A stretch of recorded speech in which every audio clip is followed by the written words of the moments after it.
Bueno, tenemos una superficie de revolución, como puede ser esta. La dibujo, por ejemplo, aquí en alzado.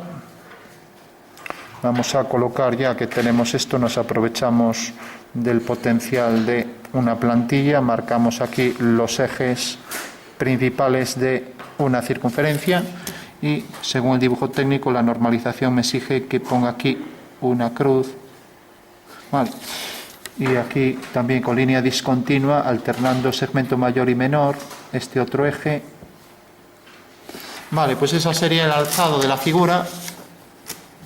Y si bajo verticales, por cada uno de los extremos de los puntos del cuadrante, obtengo ahí ya en proyección horizontal la otra proyección de la figura, ¿no? Y coloco aquí la otra. Hecha ya esta proyección, ya me podéis decir qué figura es, qué figura representaría este objeto.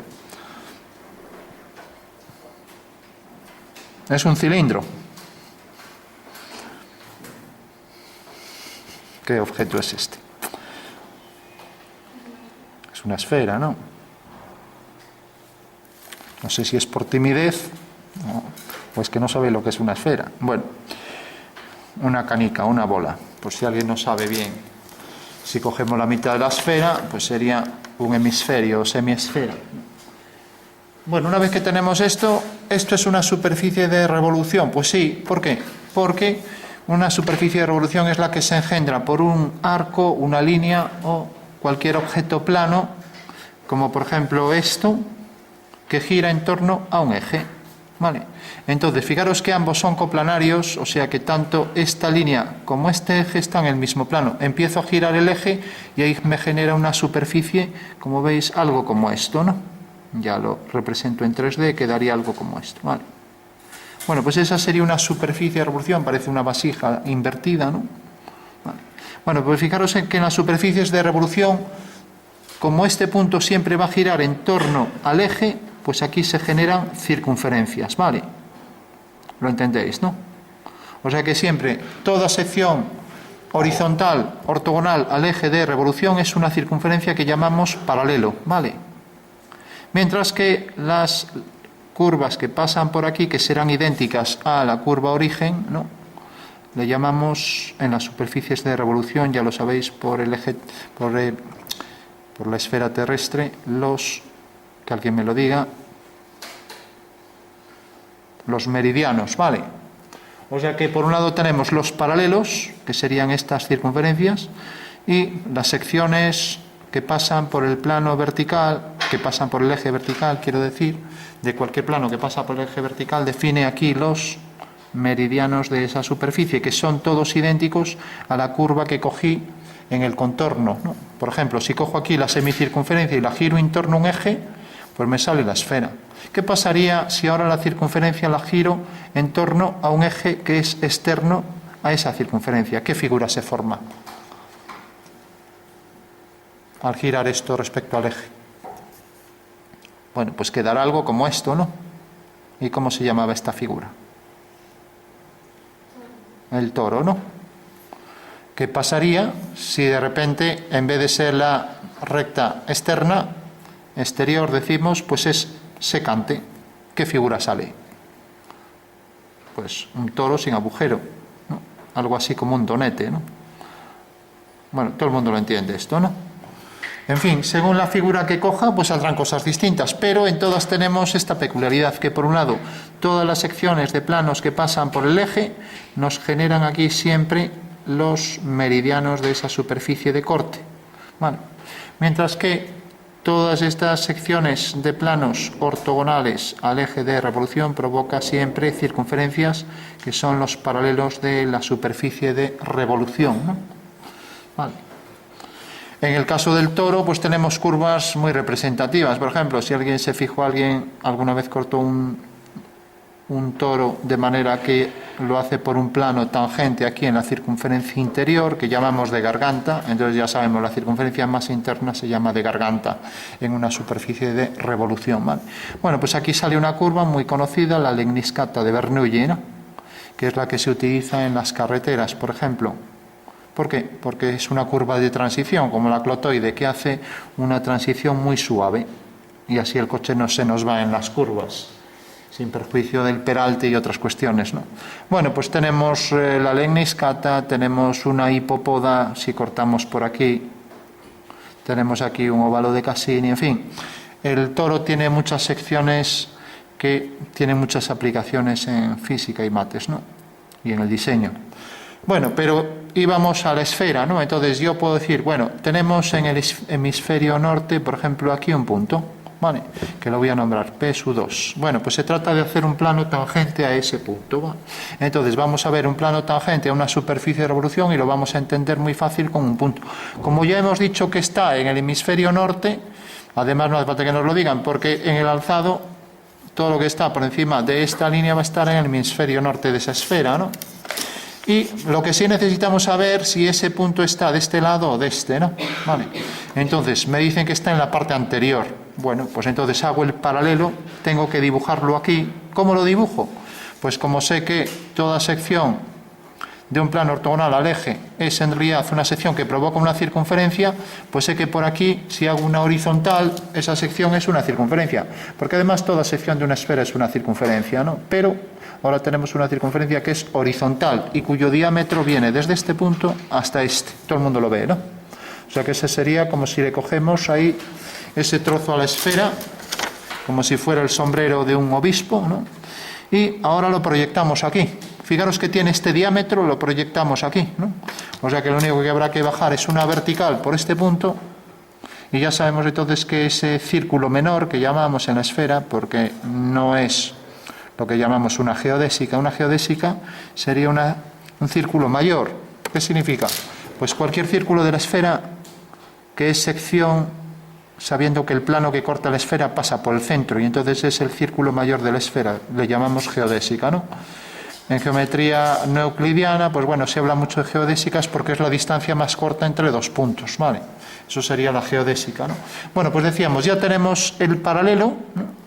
El paralelo a esa altura, entonces proyectamos este diámetro y ahora sabemos ya que tenemos que la circunferencia que tiene ese diámetro, la buscamos aquí o la hacemos con compás, pues es en realidad la que contiene a ese punto, ¿vale?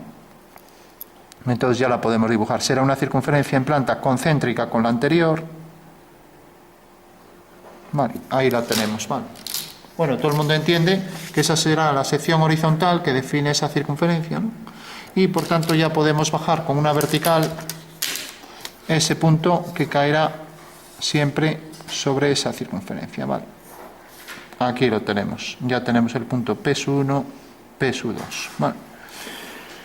Bueno, con lo cual ya tenemos perfectamente localizado y ahora nos decían simplemente un plano tangente a él. Bueno, recordad que en una superficie, para definir en cualquier superficie, en este caso estamos con las de revolución, un plano tangente en un punto, pues lo que habrá que hacer es a una curva donde está ese punto, hacer la tangente a esa curva, en este caso es un meridiano, y la tangente a la otra curva que es un paralelo. Con lo cual esas dos líneas definen el plano tangente a la superficie, ¿vale? Bueno, pues ya sabemos cómo hacer un plano tangente, entonces haremos aquí la perpendicular al paralelo y basta con hacer aquí pues una línea, hacemos aquí el radio que pasa por ese punto, desplazamos la regla y ahí tenemos ya la línea horizontal que pasa por ese punto, ¿vale? Y será una línea del plano, ¿vale? Todo el mundo lo entiende eso, ¿no? Mientras que si hago la línea que viene por aquí, pues será realmente la línea de máxima pendiente del plano que acabamos de ver, ¿vale? O sea que corta aquí, ¿vale? Y ahora este punto pasa por aquí, ¿vale? Y por tanto pasa a esta altura, ¿de acuerdo?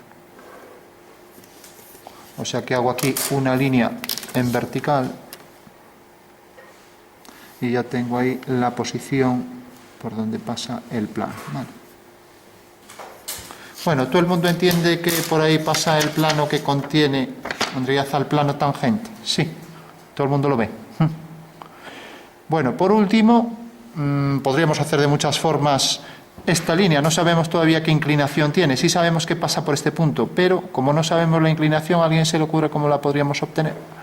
Bueno, tenemos muchas formas, una de ellas sería, por ejemplo, pues una forma fácil de verlo sería con un cambio de plano.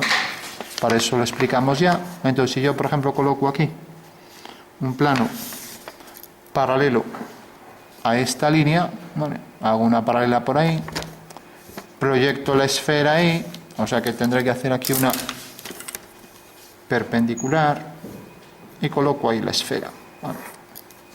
Con lo cual, si ya tengo aquí la esfera en esta proyección y proyecto también el punto que viene por aquí, cae aquí, entonces aquí al unirlo con el centro, si hago una perpendicular ahí tengo ya la solución, ¿vale? O sea que hago aquí la perpendicular a la recta que une el centro con este punto, o sea lo que es el radio de la esfera, ¿no?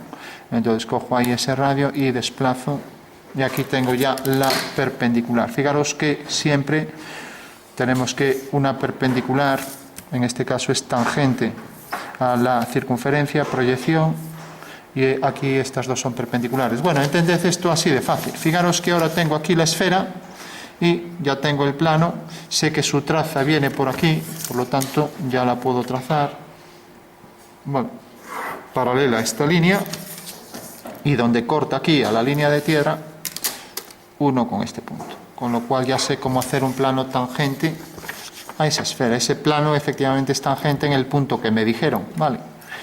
Bueno, fijaros que siempre el recurso de obtener una nueva proyección me facilita todo, pero yo puedo ver esto exactamente en una especie de perfil, ¿vale? Ahora, como es segunda línea de tierra, aquí marcaría dos segmentos, según la normativa, ¿vale? Bueno, pues esta sería la forma de hacer planos tangentes y la mejor forma siempre es obtener nuevas vistas, lo que llamamos vistas auxiliares, ¿vale? Ahora sé que efectivamente este plano tiene realmente esta inclinación, o sea, este ángulo es el que forma, el ángulo alfa, es el que forma con el plano horizontal, ¿vale? Y realmente este plano se apoya en la esfera en ese punto que me dieron, ¿vale? Y tiene esa proyección ahí en el alzado, ¿de acuerdo? En el nuevo alzado, que es este, ¿no?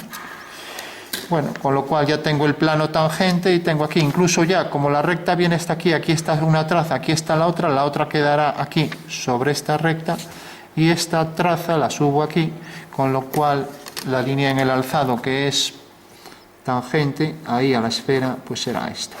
Y concurrirá con estas dos en el mismo punto, ¿vale? Con lo cual esas tres se cortarán ahí arriba, ¿vale? Entonces tenemos la línea de máxima pendiente del plano que es tangente en el punto P1, P2 y la línea horizontal, ahí tenemos las dos, ¿no? Así, tangentes a la esfera y esas dos líneas definen el plano, ¿vale?